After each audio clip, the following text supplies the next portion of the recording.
Friends, मेरा नाम सिद्धांत उदासी है और जैसा कि लास्ट वीडियो में मैंने पॉलिनोमियल के बारे में डेफिनेशन स्टार्ट किया था और उससे रिलेटेड कुछ बातें बताई थी। टाइप्स ऑफ पॉलिनोमियल को जाना था, डिग्री के बारे में जाना था और आज उसी लेक्चर को आगे बढ़ाते हुए हम पॉलिनोमियल के पहले एक्सरसाइज के कुछ क्वेश्चन देखेंगे और उसके बाद फिर जीरोस ऑफ पॉलिनोमियल के बारे में जानेंगे और उसी के बाद आगे बढ़ते हुए सेकंड एक्सरसाइज करेंगे। और आई होप आपको वीडियो समझ आ रहा होगा। आपको जैसे भी जहां पे भी प्रॉब्लम आती है, समस्या आती है, आप लोग कमेंट सेक्शन में लिख के मुझे पूछ सकते हैं। उसके लिए मैं एक अलग से वीडियो आपके लिए प्रोवाइड कर दूंगा।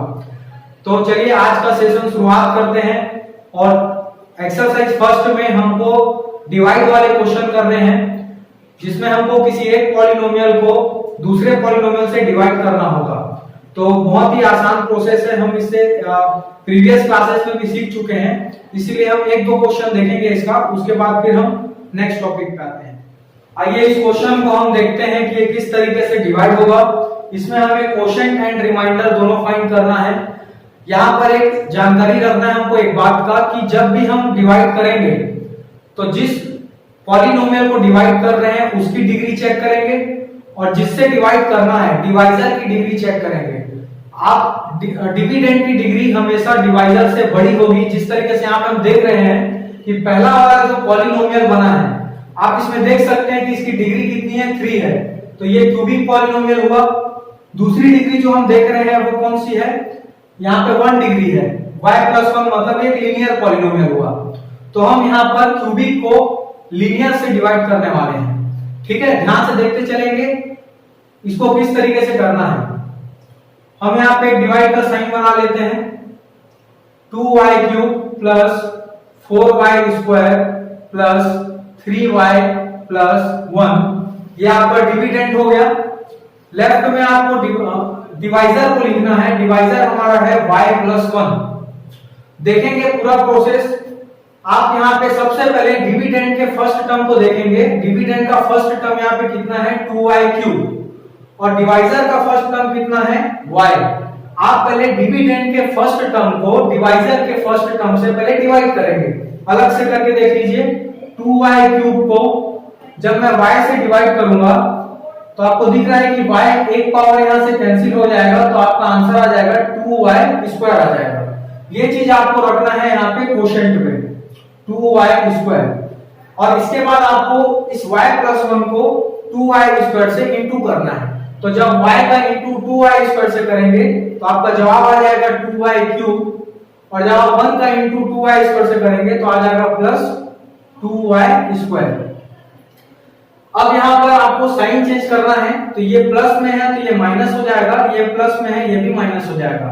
यहाँ पर ये 2y³ और -2y³ दोनों कैंसिल हो गया और यहाँ से 4y² में से 2y² माइनस करेंगे तो आपका बच जाता है 2y²। इसके बाद आपको जो यहाँ पे टर्म बाकी रह गए हैं उसको नीचे आपको कैरी करना है, 3y+1। तो आप इसको नीचे ले आएंगे। अब जो प्रोसेस हमने यहाँ पे किया था वही प्रोसेस फिर से दोहराना है अगेन। अब यहाँ पे देखिए कि इसका पहला टर्म कितना है, 2y² है। इसको फिर से आप y से क्या करेंगे, डिवाइड करेंगे। तो 2y² जब y से डिवाइड होगा तो फिर से एक टर्म कैंसिल हुआ, सिर्फ क्या आ गया, 2y आ गया। अब ये चीज आपको यहाँ पे रखनी है प्लस 2y। अब आप y+1 को इस 2y से इंटू करके लिखेंगे। तो y को जब आप 2y से इंटू करते हैं तो आपका जवाब आ जाएगा 2y²। जब आप 1 को 2y से इंटू करेंगे तो आपका जवाब आ जाएगा 2y। फिर आपको साइन चेंज करना है। तो ये प्लस वाला वैल्यू माइनस हो गया, ये भी माइनस हो गया और इस तरीके से ये दोनों के साइन डिफरेंट है तो ये कैंसिल हो गए। 3y में से -2y हो गया तो सिर्फ बच गया y और ये +1 नीचे आ गया। अब फिर से वही हमको प्रोसेस आगे दोहराते चलना है। अब यहाँ पे y बचा है, y को हम सिर्फ y से डिवाइड करेंगे। तो y को अगर y से डिवाइड करेंगे तो हमारा आंसर आ जाएगा 1। तो आप इस 1 को यहाँ पे रख देंगे और 1 को रखने के बाद इस 1 का इंटू इन दोनों से करना है। तो 1 इंटू y करने से y आ जाएगा, 1 इंटू 1 करने से 1 आएगा और दोनों के साइन को चेंज कीजिए। तो इस तरीके से साइन चेंज होके +y -y कैंसिल, +1 -1 कैंसिल और यहाँ रिमाइंडर हो गया 0। तो ये जो जवाब आया आपका, ये है आपका क्वोशेंट, ये आपका क्वोशेंट है। और ये जो नीचे में आपका रिमाइंडर आया वो तो 0 आया, तो रिमाइंडर हो गया कितना, रिमाइंडर इज 0। ठीक है, अभी इस क्वेश्चन को बताने के बाद आपको एक छोटा सा चीज और बताना चाहूंगा जिसका आगे मैं एक्सप्लेनेशन करने वाला हूं। जब भी हम किसी भी पॉलिनोमियल को किसी दूसरे पॉलिनोमियल से डिवाइड करते हैं और उसका रिमाइंडर अगर 0 आ जाता है, इसका मतलब ये डिवाइजर इस डिविडेंड का फैक्टर होता है, ये डिवाइजर इस डिविडेंड का फैक्टर होता है। अब इसको मैं आपको नंबर के फॉर्म में समझाऊं तो आपको ज्यादा अच्छे से समझ आएगा। एक बार फिर से देखते हैं, अगर नंबर में मैं आपको बोला कि अगर आपको यहां चेक करना है कि 10 को 5 से डिवाइड करना है, ठीक है, 5 को आप जब 10 से डिवाइड करोगे तो 5 पूजा क्या हो जाता है, 10 हो जाता है। मतलब यहाँ पे रिमाइंडर 0 हुआ, रिमाइंडर 0 हुआ, इसका मतलब 5 10 का फैक्टर है। ठीक है, अगर मैं यहाँ पर 11 से 5 को डिवाइड किया होता तो 5 पूजा 10 हो जाता और रिमाइंडर में यहाँ पे बच जाता कितना, 1 बच जाता। यहाँ पे रिमाइंडर 0 नहीं हुआ, इसलिए 5 11 का फैक्टर नहीं है। इसी कॉन्सेप्ट को हम पॉलिनोमियल में भी यूज करेंगे। जब भी किसी डिवाइजर को आप डिविडेंड से डिवाइड करो और देखोगे कि उसकी रिमाइंडर अगर 0 आ रही है, इसका मतलब वो डिवाइजर उस डिविडेंड का फैक्टर होगा। और अगर रिमाइंडर 0 नहीं आया, 0 के अलावा कुछ और आ गया, -1 -2 या प्लस में वैल्यू आ गई, तो डिवाइजर डिविडेंड का फैक्टर नहीं होगा। आई होप आपको ये बात समझ आई होगी। चलो इसी को आगे बढ़ाते हुए एक क्वेश्चन डिवाइड का और करते हैं कि इस पॉलिनोमियल से अगर x-3 को डिवाइड किया जाए तो रिमाइंडर 0 आएगा या नहीं आएगा, ये हमको वेरीफाई करना है। तो देखिए, अगर इसको हम दूसरी भाषा में बोले, अभी थोड़ी देर पहले जो मैं बात बता रहा था कि अगर किसी एक पॉलिनोमियल को दूसरे पॉलिनोमियल से डिवाइड करेंगे और रिमाइंडर अगर 0 आ जाता है तो वो पॉलिनोमियल उसका क्या हो जाता है, फैक्टर हो जाता है। तो ये दूसरी भाषा में हमको यही बोल रहा है कि हमको चेक करना है कि ये पॉलिनोमियल इससे डिवाइड होने के बाद रिमाइंडर 0 देगा, और अगर ऐसा हो गया, रिमाइंडर 0 आ गया, इसका मतलब ये x-3 इसका क्या हो जाएगा, फैक्टर हो जाएगा। तो आप उसको चेक कर लेते हैं। और मैं आपको बताने वाला हूं कि जब आप नेक्स्ट में रिमाइंडर थ्योरम सीखेंगे तो वहां पर फैक्टर चेक करने का तरीका दूसरा होगा। तो अभी हम डिवाइड वाला देख लेते हैं, फिर आपको वो चीज भी समझ आएगी। ठीक है, तो नेक्स्ट यहाँ पे हम फिर से डिवाइड का साइन बना लेते हैं, x² - 5x एंड +3, और हम इसको डिवाइड करेंगे x - 3 से, जैसा हमने प्रीवियस क्वेश्चन में किया। इसका पहला टर्म इसके पहले टर्म से डिवाइड करना है, तो x² डिवाइडेड बाई x, एक पावर कैंसिल हुआ, सिर्फ x बच गया। इस x को आपको यहां रख देना है और इस x से इन दोनों का मल्टीप्लिकेशन करना है, तो x इंटू x कितना हो गया, x का स्क्वायर हो गया, और माइनस में 3 इंटू x क्या हो गया, 3x हो गया। साइन आपको चेंज करना है, ये प्लस में है तो माइनस हो जाएगा, ये माइनस वाला आपका प्लस में हो जाएगा। -x² प्लस x² कैंसिल हो गया, -5x एंड +3x। आपको ये वाला साइन नहीं लेना है, नीचे में जो आप साइन चेंज किए हो उसको लेके चलना है। -5x प्लस 3x आपका बन गया -2x, और ये +3 नीचे कैरी करेंगे, फिर से -2x डिवाइड करके चेक करेंगे x से, तो -2x जब आप x से डिवाइड करेंगे तो यहाँ पे आपका जवाब क्या बन गया, -2 बन गया। इस -2 को आप यहाँ पे रख देंगे। अब फिर इस -2 से इन दोनों को डिवाइड करेंगे, तो -2 से x को डिवाइड करने पर -2x आएगा, -2 को -3 से मल्टीप्लाई करने पर 6 आ जाएगा। ठीक है, प्लस में 6 आ जाएगा। तो अब साइन आपको चेंज करना है, ये माइनस प्लस हो गया, ये प्लस माइनस हो गया। ठीक है, तो -2x + 2x ये दोनों क्या हो गया, कैंसिल हो गया। +3 में -6 अगर करेंगे तो कितना जवाब आ जाएगा, -3 आ जाएगा। ठीक है, तो अब मुझे बताइए, रिमाइंडर यहाँ पे 0 तो नहीं आया, रिमाइंडर आया -3। रिमाइंडर अगर -3 आया है, इसका मतलब ये वाला जो पॉलिनोमियल है इसका फैक्टर नहीं होगा। ठीक है, आई होप यहां तक आपको क्लियर हुआ होगा। तो हम नेक्स्ट टॉपिक की ओर बढ़ते हैं, जीरोस ऑफ पॉलिनोमियल। हमने पॉलिनोमियल के 3 टाइप्स देखे थे कल, जिसमें पहला टाइप था लीनियर पॉलिनोमियल जिसकी डिग्री होती थी 1, दूसरा देखे थे क्वाड्रेटिक पॉलिनोमियल जिसकी डिग्री थी 2, और तीसरा देखे थे क्यूबिक पॉलिनोमियल जिसकी डिग्री 3 थी। हम तीनों पॉलिनोमियल के जीरोस के बारे में बात करने वाले हैं। ठीक है, तो सबसे पहले जीरोस होता क्या है?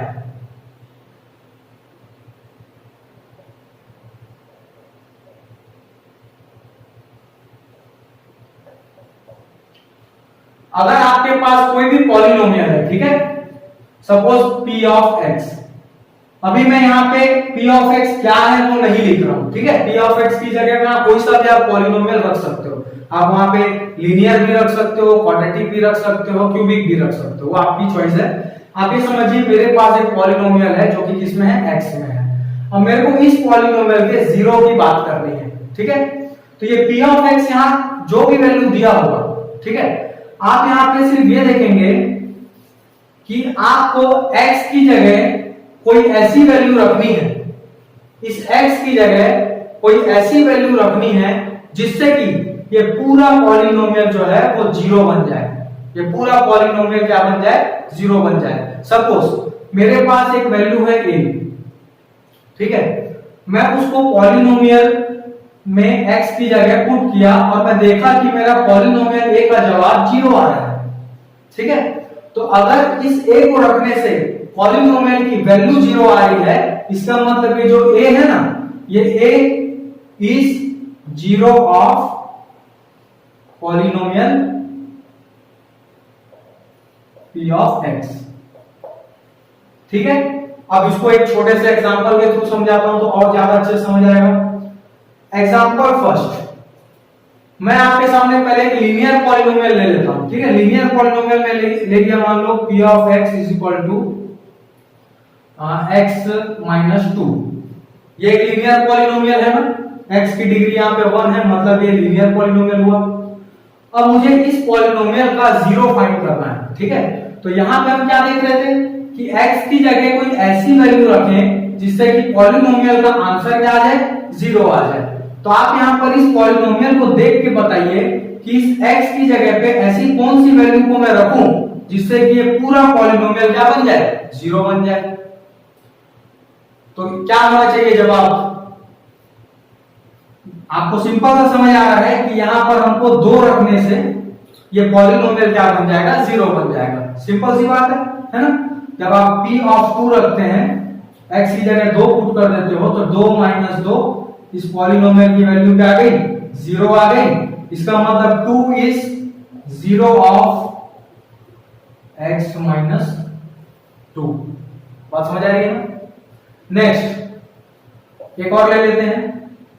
अगर मेरे पास एक पॉलिनोमियल होता जिसका वैल्यू है x प्लस 5, ये दूसरा एक पॉलिनोमियल है, यहां पर भी मुझे इसका जीरो फाइंड करना है कि इसका जीरो क्या होगा। तो सिंपल सी बात है, आपको यही सोचना है कि इस x की जगह ऐसा कौन सा वैल्यू रख दिया जाए जिससे कि पूरा पॉलिनोमियल का आंसर क्या बन जाए, जीरो बन जाए। तो आपको मालूम है कि यहाँ पे x की जगह पे ऐसा क्या रखूं कि वो 5 से ऐड होने के बाद जीरो हो। तो आपको समझ आ रहा होगा कि x की जगह हमें क्या रखना चाहिए, -5 रखना चाहिए, क्योंकि जब आप x की जगह -5 रखोगे तो इस x की जगह -5 हो गया, तो -5 प्लस 5 ये वैल्यू क्या बन गई, जीरो बन गई। इसका मतलब ये हुआ कि -5 is zero of x plus 5। ठीक है, आपको समझ आ रहा है जो मैं बताना चाह रहा हूं। अब एक और बात, यहाँ पे आगे बढ़ने से पहले मुझे ये बताइएगा कि ये जो पॉलिनोमियल है इसका 0 2 होगा, ये तो हमें समझ आ गया। क्यों होगा, क्योंकि 2 को x की जगह रखने से इसकी पूरी वैल्यू क्या बन रही है, 0 बन रही है। पर आप मुझे ये बता सकते हैं कि अगर मैं 2 के अलावा कोई वैल्यू रखूं, 2 के अलावा कोई सा भी रियल नंबर अगर मैं यहाँ पे पुट करता हूं, तो क्या ये पॉलिनोमियल 0 हो सकता है?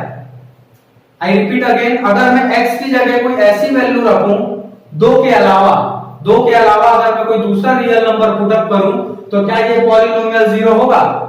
तो कभी नहीं होगा, ये सिर्फ 2 पे ही 0 होगा।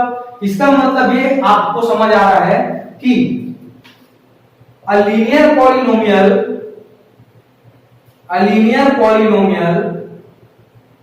has only one zero, सिर्फ एक ही ऐसा जीरो रखता है, कौन? लीनियर पॉलिनोमियल, जो इस पॉलिनोमियल को क्या बना सकता है, जीरो बना सकता है। ठीक है, तो ये आप याद रखेंगे। यहाँ पे भी आप चेक कर सकते हैं, x के वैल्यू को आप यहाँ पे -5 के अलावा कुछ और रखना चाहोगे तो ये वैल्यू क्या 0 नहीं होगी। ठीक है, बात समझ आ गया। अब हम पॉलिनोमियल में हमने लीनियर पॉलिनोमियल के बारे में जान लिया जिसमें सिर्फ एक ही जीरो होता है। अभी हम क्वाड्रेटिक पॉलिनोमियल में जीरोस को देखेंगे। तो क्वाड्रेटिक पॉलिनोमियल के बारे में थोड़ा सा ये जानेंगे सबसे पहले कि कोई भी क्वाड्रेटिक पॉलिनोमियल दो लीनियर पॉलिनोमियल के मल्टीप्लिकेशन से बनता है। कोई भी क्वाड्रेटिक पॉलिनोमियल दो लीनियर पॉलिनोमियल के मल्टीप्लिकेशन से बनता है। चलो दो लीनियर पॉलिनोमियल ले लेते हैं, एक ले लिए x-2 और एक ले लिए x-3। दोनों लीनियर पॉलिनोमियल है, दोनों का मल्टीप्लिकेशन करते हैं तो x का x-3 से मल्टीप्लिकेशन, देन -2 का x-3 से मल्टीप्लिकेशन, x इंटू x हो गया x का square minus x into 3x minus 2 into x 2x minus 2 and minus 3 हो गया प्लस में 6 तो हो गया x square minus 3x minus 2x हो गया माइनस 5x प्लस 6। तो हमको जो रिजल्टेंट मिला हम यहाँ पे देख सकते हैं कि ये एक क्वाड्रेटिक पॉलिनोमियल है क्योंकि इसकी एक डिग्री 2 है और ये बना किससे, दो लीनियर के मल्टीप्लिकेशन से बना। अब अगर बात करें जीरोस ऑफ पॉलिनोमियल की, कौन से पॉलिनोमियल की, क्वाड्रेटिक की, तो क्वाड्रेटिक पॉलिनोमियल अगर इन दोनों लीनियर से बनता है तो इस लीनियर का जीरो कितना है, 2। यहाँ पे x की जगह 2 रखने से ये जीरो बनेगा तो इस पॉलिनोमियल का जीरो कौन हुआ, 2। इस पॉलिनोमियल का जीरो कौन होगा, 3 होगा। यहाँ पे x की जगह 3 रखने से ये जीरो बनेगा। तो अब यहाँ समझने की बात ये है कि अगर इन दोनों का मल्टीप्लिकेशन ये क्वाड्रेटिक है, इसका मतलब इसका जीरो 2 भी होगा और 3 भी होगा। ये दोनों वैल्यू इसके क्या होंगे, जीरोस होंगे। तो कहने का मतलब ये हुआ कि क्वाड्रेटिक पॉलिनोमियल के दो जीरोस होंगे। ठीक है, तो आइए आप चेक करना चाहें तो चेक करके देख सकते हैं। मैं जल्दी से करके दिखा देता हूं कि ये हमारा पॉलिनोमियल है, इसे हम p ऑफ x मान लेते हैं। यहाँ पे चलिए एक बार x की जगह 2 पुट करके देख लेते हैं। यहाँ पे बन गया 2 का स्क्वायर माइनस 5 इंटू 2 प्लस 6, 2 का square 4 minus 5 into 2 10 plus 6, 6 plus 4 यहाँ से 10 हो गया माइनस 10, दोनों का सब्ट्रैक्शन आ गया 0। मतलब आपको समझ आ गया, p ऑफ x में x की जगह 2 रखने से 0 आया, मतलब 2 इसका 0 है। अब ये भी देखेंगे कि 3 भी इसका 0 है। यहां पे हम p ऑफ 3 चेक करेंगे, 3 का स्क्वायर माइनस 5 इंटू x की जगह 3 और प्लस में 6, 3 का स्क्वायर 9 माइनस 5 3 जा 15 प्लस 6, 9 प्लस 6 हो गया 15 माइनस 15 बराबर 0। ठीक है, तो हमने यहां पे देखा कि इस p ऑफ x में x की जगह 3 रखने पे भी हमें 0 मिला, इसका मतलब 3 भी इसका 0 है। और ये बता दें आपको कि 2 और 3 के अलावा इसका और कोई 0 नहीं होगा। Quadratic polynomial has only 2 zeros। तो हमें यहां से मिल गया note point, quadratic polynomial has only 2 zeros। बात समझ आ गई। तो इसी तरीके से अभी मैं आपको क्यूबिक के बारे में बता देता हूं थोड़ा सा कि क्यूबिक पॉलिनोमियल की डिग्री कितनी होती है, 3। तो वो 3 लीनियर पॉलिनोमियल से बनेगा और तीनों लीनियर पॉलिनोमियल के जो जीरोस होंगे वो उस क्यूबिक पॉलिनोमियल के भी जीरोस होंगे। तो a cubic polynomial has only 3 zeros। ठीक है, ये आपको समझ आया। जिस तरीके से हमने यहाँ पे दो लीनियर लिया x-2 x-3, इसी के साथ में अगर मैं एक और लीनियर ले लेता हूं सपोज x-5, ये आप करके देखेंगे, ये आपके लिए होमवर्क है। आप यहाँ पे तीनों को इंटू करके देखिएगा।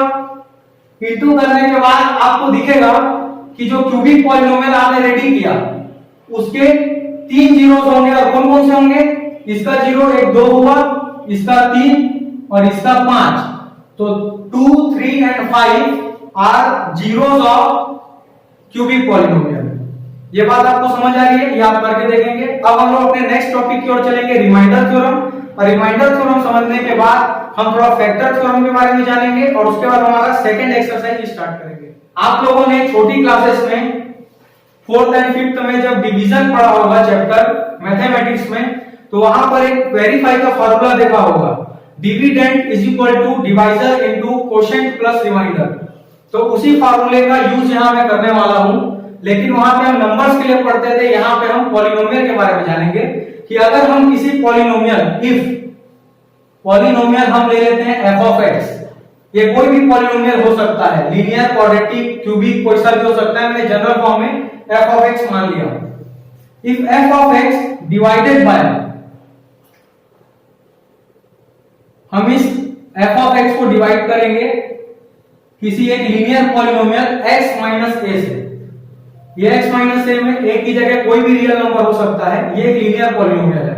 इस f ऑफ x को हम इस लीनियर पॉलिनोमियल से जब डिवाइड करेंगे, देन f ऑफ a जो होगा हमारा वो रिमाइंडर होगा।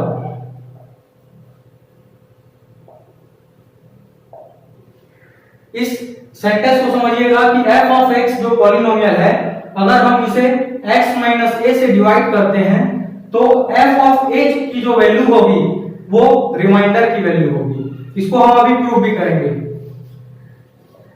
प्रूफ के लिए जो फॉर्मूला भी यूज करेंगे हम, dividend is equal to divisor into quotient plus remainder.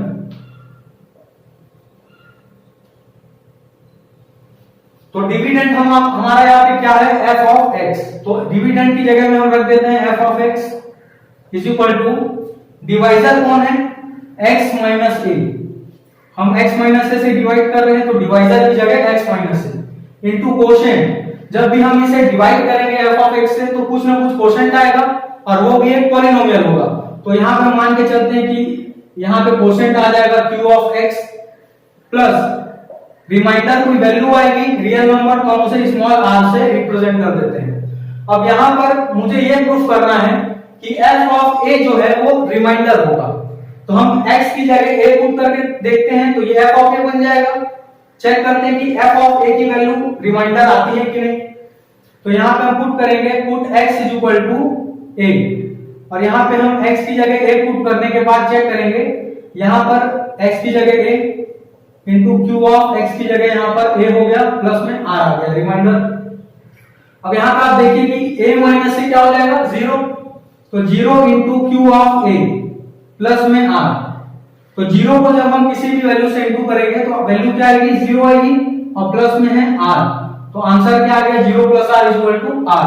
तो f of a is equal to क्या आ गया हमारा r। और यही हमको प्रूफ करना था कि जब हम f ऑफ x को डिवाइड करेंगे x माइनस a से तो हमारा f ऑफ a जो आएगा वो होगा रिमाइंडर, और यहाँ पे आ गया। मतलब हम जब भी हम किसी भी पॉलिनोमियल को किसी लीनियर पॉलिनोमियल से डिवाइड करेंगे और हमको चेक करना है कि रिमाइंडर कितना आएगा, तो हम हमेशा क्या करेंगे, लीनियर पॉलिनोमियल के 0 को उठाएंगे और अपने उस पॉलिनोमियल में पुट करके चेक कर लेंगे कि रिमाइंडर कितना आ रहा है। आइए इसको हम लोग एग्जांपल से देखेंगे।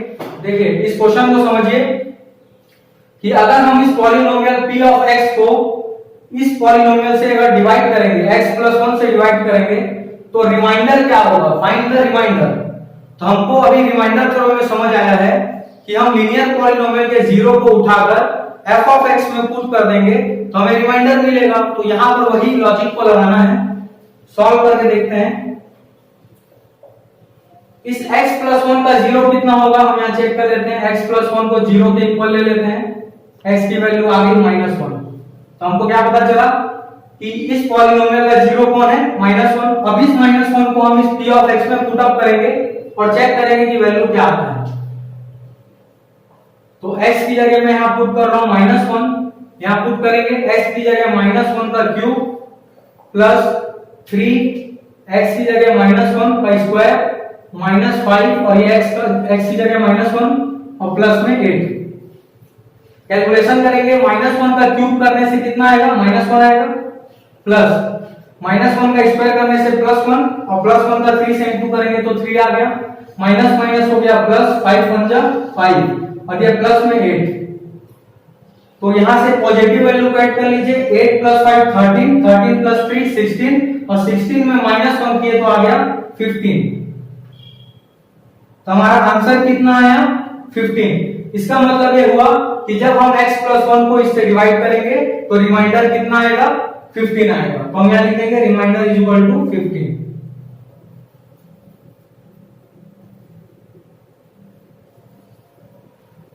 इसी तरीके से आप बाकी क्वेश्चन बना के देखिएगा। अब मैं सेकंड क्वेश्चन बताता हूं, देखेंगे सेकंड का third question. Verify in the following whether gx is a factor of px। gx की ये वैल्यू दी है और ये px की वैल्यू है। हमको चेक करना है कि क्या gx जो है वो px का फैक्टर है या नहीं है। तो हम चेक करेंगे, इसका जीरो इसमें पुट अप करेंगे और देखेंगे कि रिमाइंडर क्या आता है। तो सॉल्व कर लेते हैं इसको। यहां निकालेंगे जीरो ऑफ gx, कितना होगा, x की जगह यहां क्या रखने से जीरो बनेगा, 2 रखने से, तो 2 इसका जीरो होगा। तो यहां पे zero of gx is equal to 2 और इस जीरो को हम इस p ऑफ x में पुट अप करेंगे। तो p of 2 is equal to, यहां पे वैल्यू रखेंगे 2 का पावर 4 माइनस 2 का क्यूब माइनस 2 का स्क्वायर माइनस 2 माइनस 2। 2 का पावर 4 करेंगे तो 2 2 जा 4, 4 2 जा 8 एंड 8 2 जा 16 बन जाएगा। 2 का पावर 3 करेंगे तो 8 बनेगा। 2 का पावर 2 4 बन गया और ये -4 -2 -4 हो गया। तो यहां से देखेंगे 8 - 4, 8 और 4 12 हो गया, 12 और 4 16, मतलब 16 में -16 हो गया और वैल्यू आ गई कितनी, 0। तो यहां से क्या समझ आया कि जब ये जो gx है वो px से डिवाइड होगा तो रिमाइंडर आएगा 0। तो इसका मतलब gx px का फैक्टर होगा, ठीक है। Therefore gx is a factor of px।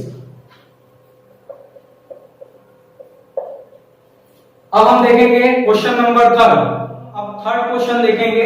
Second question में हमने सीखा कि gx px का फैक्टर है या नहीं, ये कैसे फाइंड किया जाता है, कैसे वेरीफाई किया जाता है। अब हम इस थर्ड क्वेश्चन में देखेंगे कि हमें find the value of a, हमें a की वैल्यू फाइंड करनी है जब gt is a factor of pt। यहां पे बदला कुछ नहीं है, सिर्फ वेरिएबल बदला है। पहले x था, अभी t बन गया। तो यहां पर हम चाहे तो y भी ले सकते हैं, जैसा भी वेरिएबल होगा वहां पे क्वेश्चन यूज कर सकता है। तो यहां पर वेरिएबल t है, तो gt pt का फैक्टर है, ये हमें गिवन है। हमें find the value of a, हमें a की वैल्यू फाइंड करनी है। ये gt की वैल्यू गिवन है, ये pt की वैल्यू। तो अब हम क्या करेंगे, सॉल्व इस तरीके से ये सॉल्व होगा। देखेंगे gt का जो जीरो है हम उसको pt में पुट करेंगे और इज इक्वल टू में जीरो लिख देंगे, क्योंकि इसका जीरो यहां पुट करने से रिमाइंडर जीरो आएगा, ये हमें पता है, क्योंकि gt pt का क्या है, फैक्टर है।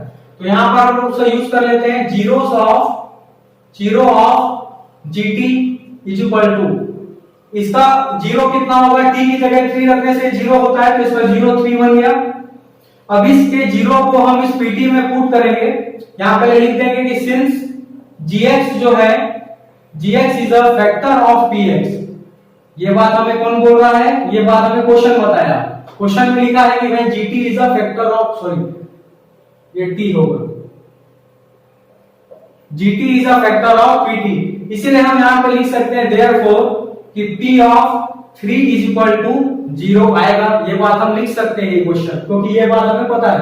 अब यहां पे पुट करेंगे तो t की जगह 3 पुट करेंगे, 3 का स्क्वायर प्लस 2a और t की जगह यहां पे 3 minus 2a plus 3 is equal to 0। 3 का स्क्वायर कितना हो गया, 9 प्लस 2 3 जा 6a minus 2a plus 3 is equal to 0। 9 plus 3 हो गया 12 और 6a minus 2a 4a is equal to 0। 4a is equal to 12 उधर जाके बन गया -12 और ये 4 नीचे डिवाइड हो गया और आंसर आ गया हमारा 4 1 जा 4, 4 3 जा 12 -3। तो a की वैल्यू आ गई -3। इसी तरीके से हम आगे सारे क्वेश्चन सॉल्व कर सकते हैं। gt is a factor of pt, ये हमें गिवन था, इसलिए हमने gt का जो जीरो है वो pt में पुट करके इज इक्वल टू में 0 लिख दिया, क्योंकि हमें पता है रिमाइंडर 0 आएगा। इसी तरीके से हम इस क्वेश्चन का सॉल्व करके हम a की वैल्यू फाइंड कर लिए। और अब हम नेक्स्ट वीडियो में जो पढ़ेंगे वो एक्सरसाइज थर्ड होगा और अभी हम क्वेश्चन नंबर 4 देखेंगे और 4 के बाद हम ये वीडियो जो है कंप्लीट करने वाले हैं और नेक्स्ट वीडियो में हम आपके लिए एक्सरसाइज 3 लेकर क्वेश्चन हम देखेंगे। इसी के जैसा आप पांचवा क्वेश्चन भी बना सकते हैं। तो ध्यान से पढ़िएगा question. If a polynomial f of x is divided by x square minus 9, अगर ये f of x जो पॉलिनोमियल है इसे हम इससे डिवाइड करें x square minus 9 से, तो रिमाइंडर जो है आता है 3x plus 2। ये पहली बात हुई। दूसरा बोल रहा है कि what will be the remainder when the same polynomial is divided by x minus 3। मतलब अगर इस f of x को हम इससे डिवाइड कर रहे हैं तो रिमाइंडर इतना आ रहा है, तो अगर इसी सेम पॉलिनोमियल को x minus 3 से डिवाइड करेंगे तो रिमाइंडर कितना होगा ये हमें जानना है। तो इसे हम करेंगे, देखेंगे सॉल्व। तो देखो जब fx x स्क्वायर माइनस 9 से डिवाइड हो रहा है तो बाय रिमाइंडर थ्योरम, अभी हम रिमाइंडर थ्योरम जो सीखे उसको लगाएंगे यहां पे पहले कि dividend is equal to divisor into quotient कुछ आएगा हमको मालूम नहीं है तो अभी q ऑफ x ले लेते हैं, प्लस रिमाइंडर जो आएगा वो लिखा है 3x plus 2। तो ये हो गया हमारा dividend is equal to divisor into quotient plus remainder. ठीक है, इसको हम इक्वेशन फर्स्ट एज्यूम कर लेते हैं। अब हमको बोला है कि अगर ये सेम पॉलिनोमियल को हम x minus 3 से डिवाइड करें तो रिमाइंडर कितना होगा। तो हम क्या करेंगे, इसका जीरो निकालेंगे और इस f of x पे रख देंगे तो हमको पता चल जाएगा कि रिमाइंडर कितना होगा। तो इस x minus 3 का जीरो निकाल लेते हैं। Zero of x minus 3 is equal to क्या रखने से ये जीरो बनेगा, x की जगह 3 रखने से, तो इसका जीरो होगा 3। तो अब हम यहां पे पुट करेंगे फ्रॉम इक्वेशन फर्स्ट, यहां पे x की जगह 3 पुट करने से यहां पर भी x की जगह 3 का square minus 9 into Q of ये हो जाएगा 3 प्लस 3 इंटू एक्स की जगह 3 प्लस में 2। अब हमको पता चल जाएगा कि अगर ये same polynomial f of x minus 3 से डिवाइड होता है तो रिमाइंडर क्या देता है। आप चेक करते हैं, यहाँ पे 3 का स्क्वायर 9 होगा, 9 minus 9 into Q of 3 plus 3 3 जा 9 प्लस 2। यहां से 9 minus 9 0 into Q of 3 plus 9 plus 2 is equal to 11 आ गया। यहां से 0 से अगर इसको इंटू करेंगे तो वैल्यू 0 बनेगी, प्लस 11 इज इक्वल टू आ जाता है 11।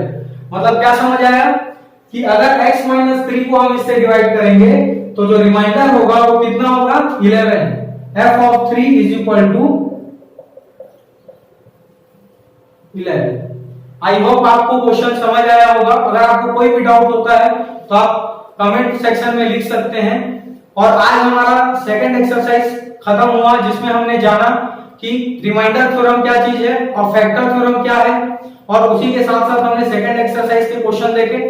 आने वाले नेक्स्ट वीडियो में हम जानेंगे कि स्प्लिटिंग मिडिल टर्म किस प्रकार से सॉल्व किया जाता है, और एक्सरसाइज 3 अपना कंप्लीट करके फिर हम एक्सरसाइज 4 भी उसी वीडियो में कवर करेंगे।